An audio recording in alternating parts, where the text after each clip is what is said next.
नितिन की नई नई शादी हुई थी और वो रेखा के साथ फाटकपुर कस्बे में जिंदगी बिताने आया था। रेखा पढ़ी लिखी और बेहद होशियार लड़की थी, लेकिन नितिन की पढ़ाई बचपन में ही छोड़ने के कारण उसे कोई अच्छी नौकरी नहीं मिल रही थी और वो पप्पू के दुकान से चादर और रजाई लेकर दूर दूर के कस्बों में साइकिल से बेचा करता था।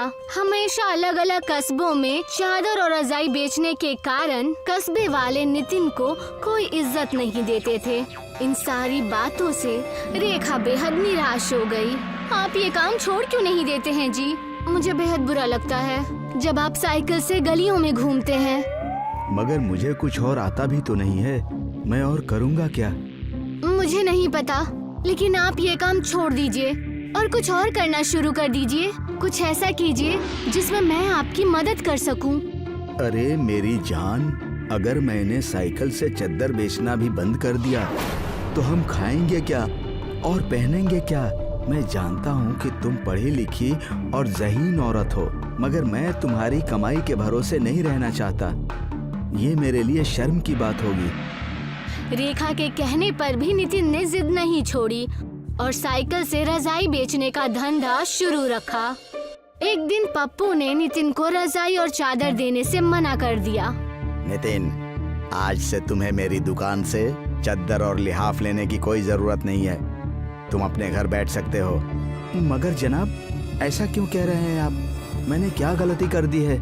इसलिए कि तुम्हारे गांव-गांव चद्दर बेचने से मेरे पास काफी शिकायतें आ रही हैं और वैसे भी हमें दूसरा आदमी मिल गया है जिसे मैं अपनी चद्दर और लिहाफ दूंगा। वो उसे बेचकर मुझे तुमसे ज्यादा मुनाफा देगा। मुझसे ऐसी क्या गलती हो गई हुजूर? अगर आप ऐसा करेंगे तो मैं क्या करूंगा? इस काम के अलावा मैंने और कुछ किया भी नहीं है। मुझे दूसरी नौकरी मिलेगी भी नहीं। अब मैं इसमें तुम्हारी कोई मदद नहीं कर सकता। अपना ध्यान रखना। नितिन हताश और परेशान होकर अपने घर लौट आया। घर जाकर उसने सारी बातें अपनी बेगम रेखा को बताई। कोई बात नहीं जी, मैंने पहले ही आपको बोला था कि आप इस धंधे को छोड़ दीजिए। अगर आप तभी मेरी बात मान लेते तो आपको इतनी जिल्लत का सामना नहीं करना पड़ता। तुम बिल्कुल सही कह रही हो। उस दिन मुझे तुम्हारी बात मान लेनी चाहिए थी। नितिन को उदास देखकर रेखा किचन से शीरा लेकर आ गई और कहने लगी, मैंने आज आपके पसंद का शीरा बनाया है जिसे खाकर आप बेहद खुश हो जाएंगे। अच्छा, जरा चखाओ तो कैसी बनी है। नितिन रेखा से शीरा लेकर खाने लगता है। तभी उसके दिमाग में ख्याल आता है। वो शीरे का धंधा करने की सोचता है। अरे जैनेमन, एक बात कहूँ, क्यों न हम खीर का कारोबार करें? तुम इतना अच्छा खीर बनाती हो, हम इस बात का फायदा उठाएं। बस इसके लिए हमें कुछ पैसों की जरूरत होगी, मगर हम कमाई अच्छी करेंगे। आपने तो मेरे मन की बात कह दी जी। मैं तो कब से चाहती थी कि हम दोनों मिलकर कुछ करें। वैसे कुछ पैसे हैं हमारे पास जिससे हम ये व्यापार शुरू कर सकते हैं। हम कल से ही शीरा बनाकर बेचना शुरू कर देंगे। और अगले ही दिन नितिन और रेखा ने शीरे की दुकान खोल दी। पहले दिन उनकी बिक्री बेहद अच्छी हुई। लोग जी भर कर शीरा खाते और उन्हें मुनाफा भी होने लगा। हमारी तरकीब काम कर गई लगता है। मैंने जिंदगी में पहली बार खुद से कुछ करने की कोशिश की और सफल हो गया। भगवान करे कि ऐसे ही हमारा मुनाफा बढ़ता रहे। आखिर आपके साथ मैं जो हूँ। चलिए अब आप जाइए और दूध लेकर आइए। हमें कल की दुकान के लिए सामान भी खरीदना है। नितिन दूध लाने रमेश की दुकान पर जाता है। दूध की दुकान पर जाते ही वो देखता है कि वहाँ पर उसका पुराना मालिक पप्पू भी बैठा है, जो रमेश का बेहद अच्छा दोस्त है। अरे नितिन भाई साहब, आइए, बताइए कितना दूध चाहिए? जी मुझे 20 लीटर दूध चाहिए। 20 लीटर दूध? तुमने अब दूध का कारोबार शुरू कर दिया क्या? नहीं रमेश जी, मैं और मेरी बीवी हम इस दूध का खीर बनाकर बेचते हैं। इतना कहकर नितिन दूध लेकर अपने घर चला गया। लेकिन पप्पू को ये बात हजम नहीं हुई। वो रमेश के साथ मिलकर साजिश रचने लगा। ये 2 कौड़ी का इंसान आज इतना ताव दे रहा है। कुछ ही दिन पहले मैंने ही इसे नौकरी से निकाला था। आज मेरे सामने इतना ताव दिखाकर चला गया। ये दोनों मियाँ बीवी मेहनत कर रहे हैं, पहले ये 5 लीटर दूध के खीर बनाया करते थे, उसके बाद 10 और अब 20। दिन पर दिन मेरे दूध की बिक्री बहुत अच्छी हो रही है। पप्पू रमेश से नितिन की तारीफ सुनकर जलने लगता है। तो तुम सिर्फ दूध ही बेचते रहोगे या खुद भी कुछ करोगे? मैं तो कहता हूँ तुम खुद के खीर का बिजनेस शुरू कर दो, मैं तुम्हें पैसे दूंगा। और मेरा एक निकम्मा बेटा भी है जो आजकल कुछ नहीं कर रहा है, वो भी तुम्हारे इस कारोबार में मदद करेगा। सोच तो तुम्हारी अच्छी लग रही है और मेरी मंजूरी भी है, मगर मुनाफा आधा आधा ही रहेगा। पप्पू के कहने पर रमेश उसकी बात मान गया और उसने पप्पू के बेटे राजू के साथ मिलकर एक खीर की दुकान शुरू कर दी और धंधा करने लगा। दुकान तो बेहद बड़ी थी, लेकिन ग्राहक बिल्कुल नहीं दिख रहे थे। इससे परेशान होकर वो बोला, आज ज्यादा खरीदार नहीं है, जरूर सब उस नितिन की दुकान पर खीर ले रहे होंगे। हमने तो अब हमारे दूध की दुकान से उसे दूध देना भी बंद कर दिया है, फिर भी उसकी दुकान खूब चल रही है। क्यों न हम गांव भर में अफवाह फैला दें कि नितिन की दुकान की खीर मिलावटी और नकली है। वो नुकसानदायक चीजें खीर में डालकर बेचता है। मानना पड़ेगा, तुम आखिर हो अपने बाप के ही बेटे, कर लो जैसा तुम्हें ठीक लगे। राजू ने ठीक वैसा ही किया। पूरे कस्बे में अपने दोस्तों के साथ मिलकर ये अफवाह फैला दी कि नितिन के दुकान का शीरा मिलावटी है। पूरे कस्बे में नितिन के दुकान की ये बात आग की तरह फैल गई। लोगों ने नितिन के दुकान पर आना बंद कर दिया। इस बात से फिर से नितिन परेशान हो गया। ये जरूर उस पप्पू और उसके बेटे राजू की चाल है, और इनका साथ रमेश भाई भी दे रहे हैं क्योंकि उन्हें इनसे मुनाफा हो रहा है। हमारे ग्राहक हमसे छीन रहे हैं जी। पता नहीं ये अफवाह हमारे बारे में कौन फैला रहा है। मेरे पास एक तरकीब है, क्यों ना हम पूरे कस्बे में ये बात फैला दें कि हम मिट्टी की खीर बना रहे हैं। मिट्टी की खीर, ये क्या है? मैं समझाती हूँ। लोगों को लग रहा है कि हम मिलावट कर रहे हैं। हम जोरों शोरों से अपने मिट्टी के खीर का विज्ञापन करेंगे, अपने मिट्टी के खीर की तशहीर करेंगे और हम मिट्टी के बर्तन में उन्हें खीर बनाकर सामने खिलाएंगे। इससे हमारा तशहीर भी हो जाएगा और हमारी दुकान भी चल जाएगी। तो देर किस बात की, मैं अभी से ही इसका सारा बंदोबस्त करना शुरू कर देता हूँ। रेखा के ऐसा कहने के मुताबिक नितिन ने पूरे गांव में तशहीर की। मिट्टी के खीर की चर्चा पूरे कस्बे में होने लगी। लोग दूर दूर से मिट्टी का खीर देखने के लिए आने लगे। जब लोगों ने मिट्टी के खीर को देखा तो लोग दंग रह गए और नितिन की दुकान से खीर लेकर खाने लगे। लोगों को इतनी मोहब्बत से खीर खाते हुए देख रेखा बोलती है, खीर में मिट्टी के सारे गुण हैं। ये खीर हमारे लिए बेहद सेहतमंद है और हमें ताकत भी देती है और साथ ही साथ कैल्शियम और विटामिन्स भी देती है। जाने मन, आखिर तुम्हारी समझदारी काम आ ही गई। क्या अभी? नितिन और रेखा का धंधा पहले से 2 गुना बढ़ गया और इसी कारण से रमेश को अपनी दुकान बंद करनी पड़ी। पप्पू और उसका बेटा राजू मानो हंसना ही भूल गए और इधर दोनों शौहर और बेगम खुशी खुशी रहने लगे। गुलाबगंज नाम का एक गांव था जहां जीतू नाम का आदमी अपनी बीवी शीला के साथ रहता था। जीतू गांव में खीर बेचकर अपना गुजारा करता था। जीतू की दुकान के ठीक सामने रवि भी खीर बेचा करता था। खीर ले लो, अच्छी मीठी खीर ले लो, खाओगे तो कटोरी चाटते रह जाओगे। मैं बेचता हूँ पूरी दुनिया की सबसे लजीज खीर, जायके की पहचान, हमारे खीर की शान। आ जाओ आ जाओ। सभी गांव वाले सिर्फ रवि से ही खीर लिया करते थे, जिससे उदास होकर जीतू घर जाने लगता है। इतने में रवि जीतू को आवाज लगाता है, जीतू, अरे ओ जीतू, जरा यहाँ आओ भैया। क्या हुआ, आज कमाई नहीं हुई क्या? क्या बताऊं रवि भाई, जब से तुमने ये खीर की दुकान खोली है तब से मेरे पास से कोई खीर लेना ही नहीं चाहता। समझ रहा हूँ भैया, समझ रहा हूँ। एक काम करो, खीर बेचना छोड़ दो और कुछ और बेचना शुरू कर दो, क्योंकि खीर तुम मुझसे बेहतरीन नहीं बना पाओगे और धीरे धीरे तुम्हारा काम बंद हो जाएगा। फिर अपनी घर वाली को क्या खिलाओगे? तुम्हारी सड़ी हुई खीर। जीतू मायूस होकर अपने घर चला जाता है। जीतू की बीवी शीला जीतू को देखकर उससे कहने लगती है, क्या हुआ, इतना नाराज क्यों है? अब क्या बताऊं शीला, जब से रवि ने अपनी खीर की दुकान खोली है, मेरी दुकान से कोई खीर लेना ही नहीं चाहता है। पता नहीं ऐसा क्या मिलाता है वो अपनी खीर में कि सब लोग उसकी खीर को ही खाना चाहते हैं। कोई बात नहीं, ऊपर वाला हमारी मदद जरूर करेगा। आप बस अपने काम पर ध्यान दीजिए।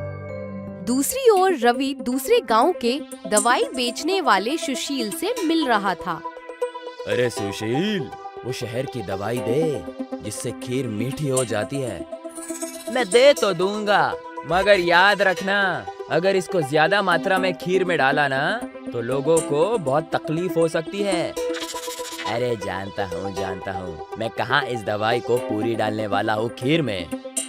रवि उस शहरी केमिकल को अपनी खीर में मिलाया करता था, जिससे खीर और लजीज हो जाती थी। एक दिन ऐसे ही जीतू नदी के किनारे बैठकर अपने आप से बातें कर रहा था। जब अब्बू थे तब खीर की दुकान कितनी अच्छी चलती थी, मगर अब जब खीर की दुकान मेरे पास है तो कोई खाना ही नहीं चाहता है। अगर ऐसा ही चलता रहा तो मैं और मेरी बेगम पूरी तरीके से कंगाल हो जाएंगे। तभी वहाँ पर जीतू को नदी के किनारे एक मछली तड़पती हुई मिलती है। ओह, शायद ये मछली गलती से नदी से बाहर आई होगी। मैं अभी तुरंत इसे नदी में डाल देता हूँ। जैसे ही जीतू उस मछली को नदी में डालता है, वो एक खूबसूरत जलपरी में तब्दील हो जाती है, जिसके बालों में गुलाब के फूल लगे होते हैं। शुक्रिया आपका, आपने मेरी मदद की। कई साल पहले मुझे एक बाबा ने श्राप दिया था और कहा था, जब तक कोई नेकदिल इंसान तुम्हारी मदद नहीं करेगा तब तक तुम्हारा श्राप नहीं टूटेगा। आज आपने मेरी मदद करके मेरा श्राप तोड़ दिया। आपका बहुत बहुत शुक्रिया जीतू। मांगिए, क्या चाहिए आपको? मैं आपकी मदद जरूर करूंगी।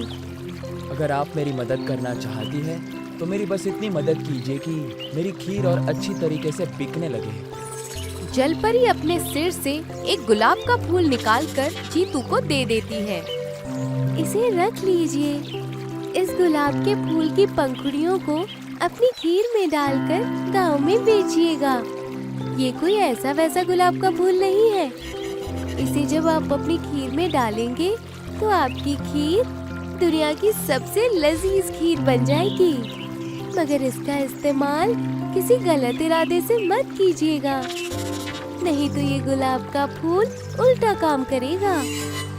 जलपरी ये कहकर चली जाती है और जीतू उस गुलाब के फूल को अपने घर ले जाता है। अगली सुबह जीतू और रवि दोनों अपनी खीर की दुकान खोलते हैं। जीतू अपनी खीर में उस गुलाब के फूल की पंखुड़ियों को डाल देता है।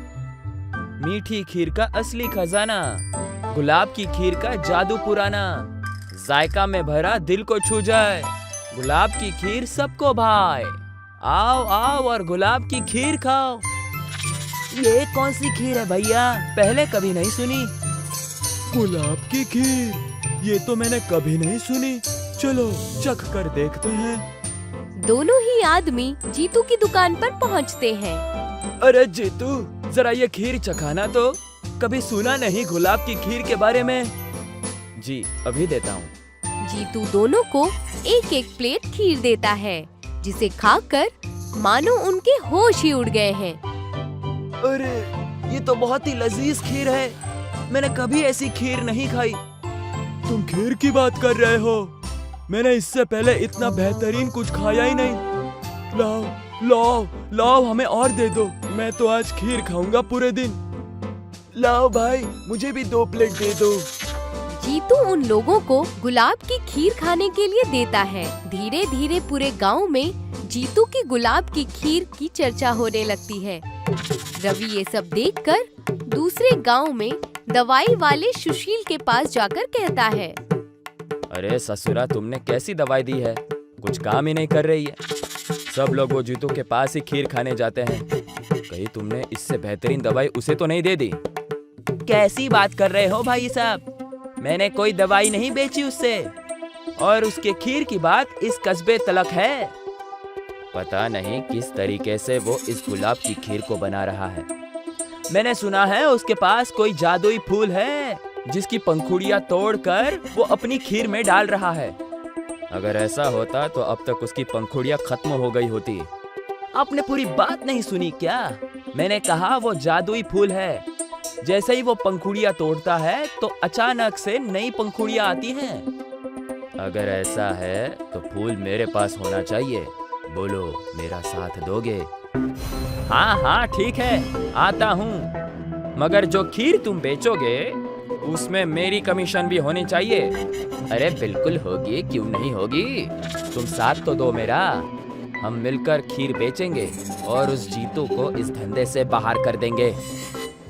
जीतू दूसरी ओर खीर बेच बेच कर रईस हो जाता है। वो और उसकी बीवी बेहद खुश होते हैं। तो एक दिन रवि और सुशील दोनों ही उनके घर की खिड़की के पास खड़े होकर उनकी बातें सुनने लगते हैं। देखिए जी, मैंने कहा था ना कि ऊपर वाला हमारी मदद जरूर करेगा। हाँ, तुमने ठीक कहा। हमारी मदद के लिए ऊपर वाले ने मुझे उस जलपरी से मिलाया और उसने मुझे ये गुलाब दिया। अच्छा सुनो, इस गुलाब को तुम संभाल कर रसोई के तिजोरी में रख देना। जी ठीक है। चलो, मैं चलता हूँ। जीतू अपनी दुकान में चला जाता है। देखा सुशील, इससे ये बात तो पक्की हो गई कि उसकी खीर उस गुलाब के फूल की वजह से ही इतनी लजीज है। और तो और किसी जलपरी ने उसे ये फूल दिया था। अब हमें क्या करना है? आगे क्या, हमें बस उस जादुई गुलाब के फूल को चुराना है और उसकी खीर बनाना है। मगर हम उस फूल को चुराएंगे कैसे? बस तुम देखते जाओ और वो करो जो मैं कहता हूँ। रात का वक्त हो जाता है। रात के अंधेरे में जब सब चैन की नींद सो रहे होते हैं, उसी वक्त रवि और सुशील जीतू के घर में घुस जाते हैं। चलो, उन लोगों ने उस गुलाब को रसोई घर के तिजोरी में रखा है, मुझे पता है। रवि और सुशील रसोई घर में जाते हैं। दोनों ही तिजोरी को खोलकर उसमें से गुलाब का वो फूल निकाल लेते हैं। देखो, यही है वो फूल। अब तो हम माला माल हो जाएंगे और आगे से मुझे लोगों को घटिया दवाई भी नहीं बेचनी पड़ेगी। दोनों उस फूल को चुरा लेते हैं। जब अगली सुबह होती है तो जीतू और शीला दोनों को वो फूल कहीं भी नजर नहीं आता। ए जी, मैंने तो उस फूल को रसोई में ही रखा था, पता नहीं कहाँ चला गया। कोई बात नहीं शीला, ऊपर वाले ने दिया तो ऊपर वाले ने लिया। ऊपर वाले का सब खेल है। दूसरी ओर रवि और सुशील बड़ी सी कढ़ाई में खीर बनाते हैं और उसमें उस गुलाब की पंखुड़ियों को डाल देते हैं। खीर और लजीज बनाने के लिए वो शहरी केमिकल को भी उस खीर में डाल देते हैं और पोस्टर लगा देते हैं, गुलाब की खीर। अरे वाह रवि, तुम भी गुलाब की खीर बेचने लग गए क्या? बहुत ही अच्छी बात है। लाओ फिर हम दोनों को एक एक प्लेट खीर तो खिलाना। हाँ हाँ, अभी देता हूँ। ये खीर उस जीतू के खीर से कई ज्यादा बेहतरीन है। रवि उन दोनों को खीर खाने के लिए देता है। खीर खाते ही दोनों का गुस्सा 7वें आसमान पर चला जाता है। मैंने अपनी जिंदगी में इतनी गंदी खीर कभी नहीं खाई। मैं कभी तुमसे खीर नहीं लूंगा। अपनी खीर अपने पास ही रखो। ये बोलकर दोनों आदमी वहाँ से निकल जाते हैं और रवि और सुशील दोनों गुस्से में आ जाते हैं। ये तो बिल्कुल अच्छी खीर नहीं है। सब इस फूल की वजह से हुआ। हाँ, सब इस फूल की वजह से हुआ है। रवि गुस्से में फूल को नीचे फेंक देता है। नीचे फेंकते ही जल परी उनके सामने आ जाती है। तुम दोनों स्वार्थी हो। अपने स्वार्थ के लिए तुमने ये फूल एक नेक इंसान से चुरा लिया। मैं तुम दोनों को नहीं छोड़ूंगी। तुम दोनों अभी के अभी बिल्ली में तब्दील हो जाओगे। जैसे ही जल परी ये कहती है, दोनों ही बिल्ली में तब्दील हो जाते हैं और जीतू को वो फूल अपनी दुकान पर पड़ा हुआ मिल जाता है। कमलागंज नाम का एक गांव था। वहाँ एक खूसड़ जमींदार रहता था। लोगों को परेशान करना और लोगों को शिकस्त देना उसे बहुत पसंद था। बताओ, आज क्या लाई हो खाने में? जमींदार साहब, अपने कंगन बेचकर मैं आपके लिए बिरयानी लाई हूँ। अब तो आप हमें हमारी जमीन वापस कर दीजिए। अरे वाह, ये हुई ना बात। क्या करोगी जमीन वापस लेकर? तुम्हारा शौहर वैसे भी मेरे खेतों का मजदूर है। रहम कीजिए हम पर, बख्श दे। तभी वहाँ मुंशी आया और कहने लगा, मालिक, खुशखबरी, उस बैजू ने भी अपनी जमीन हमें गिरवी दे दी। ये तो होना ही था। अब पूरा गांव हमारे शिकंजे में है। नहीं ठाकुर साहब, गांव के सड़क किनारे की जमीन अभी भी नवीन के परिवार के पास है। कौन नवीन? मैंने उसे ठीक से पहचाना नहीं। वही जिसकी बेगम अभी कुछ ही दिन पहले बीमारी के चलते गुजर गई। चल तो जरा हम भी शोक मनाए। उसके घर पर ठाकुर और मुंशी नवीन के घर जाने के लिए निकल गए। वहां जाकर देखा कि नवीन अपनी पत्नी की तस्वीर से ही बात कर रहा है। बेगम, जब से तुम गई हो मैं सुकून से जी नहीं पा रहा। हमेशा तुम्हारी यादों में खोया रहता हूँ। अल्लाह करे तुम जहाँ कहीं भी हो, बस खुश रहो। इस वक्त इसे परेशान करना सही नहीं लग रहा मालिक। बाकी जैसा आप कहे। तुम तो मेरी बेगम के बारे में अच्छा खासा जानते हो, तो डरना किस बात से? चलो अंदर और सीधा काम की बात करो। ठाकुर और मुंशी दोनों सीधे नवीन के कमरे पर चले गए। अच्छा, तो तुम हो नवीन? तुम्हें मैंने कई बार बाग में बैठे देखा है। मैं वहां अपनी बेगम अलीशा के साथ समय बिताया करता था।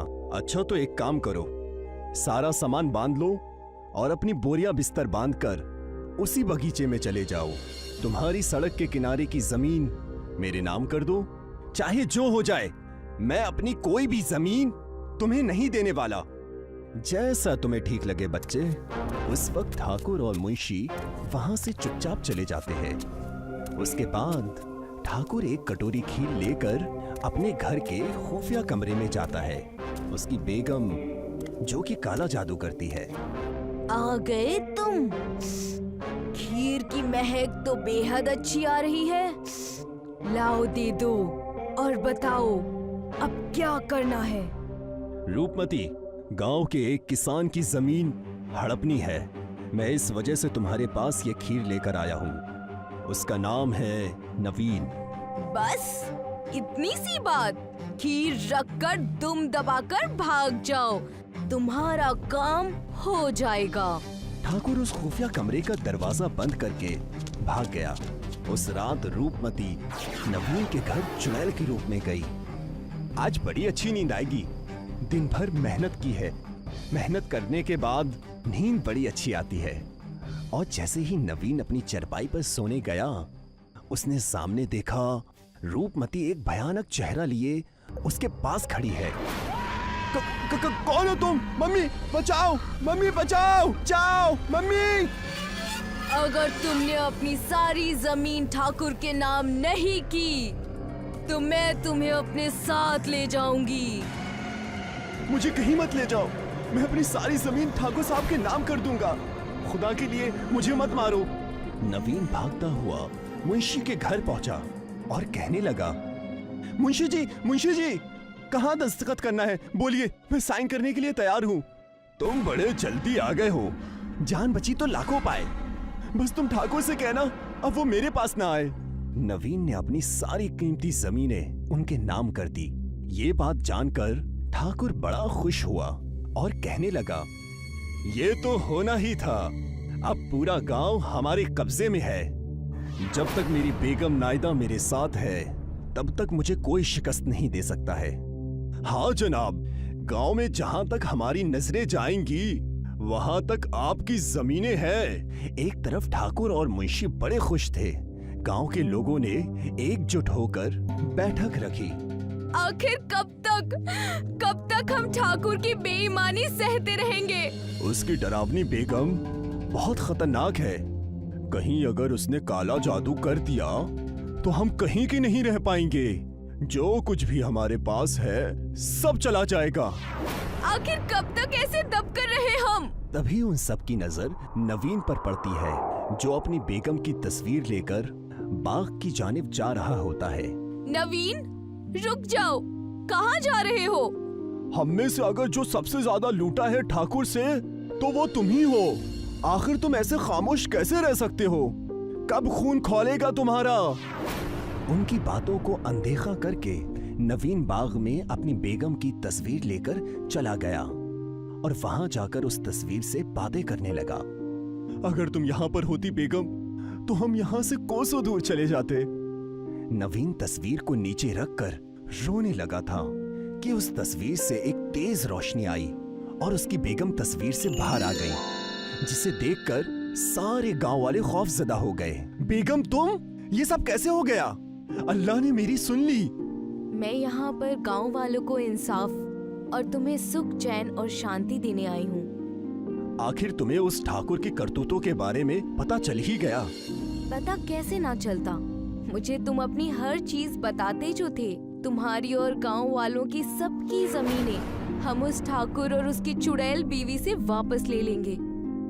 अलीशा के इतना कहते ही सारे मिलकर ठाकुर के घर के सामने गए। ठाकुर, तुम्हारी और तुम्हारी उस चुड़ैल बेगम की खैर नहीं, बाहर निकलो। गांव वालों के गुस्से को देख ठाकुर मुंशी से कहने लगा, अरे गांव वाले एकजुट होकर कहीं हमें मारने तो नहीं आए हैं? ये तुम कैसी बहकी बातें कर रहे हो? चलो चलकर देखें तो। उन्होंने देखा कि नवीन की बेगम, जो तस्वीर से निकल चुकी है, उसके साथ लोगों के बीचों बीच खड़ी है। तुम आगे चलो, मैं अभी नायदा को लेकर आया। आज इस गांव में केवल हम बचेंगे। मुझे पता था ठाकुर साहब बहुत गलत कर रहे हैं। उन्हें उनके किए की सजा मिलनी ही चाहिए। मुंशी और गांव वाले बात कर ही रहे थे कि ठाकुर की चुड़ैल बेगम नायदा वहां आ गई। गांव वालों और अलीशा पर आग की बारिश करने लगी। आग की लपटें इतनी तेज थीं कि गांव वाले इधर उधर भागने लगे। रुक जाओ, सब एक जगह ठहर जाओ। किसी को कहीं भागने की कोई जरूरत नहीं। मेरी जो छोटी सी तस्वीर है, उसके पास आ जाओ सबके सब।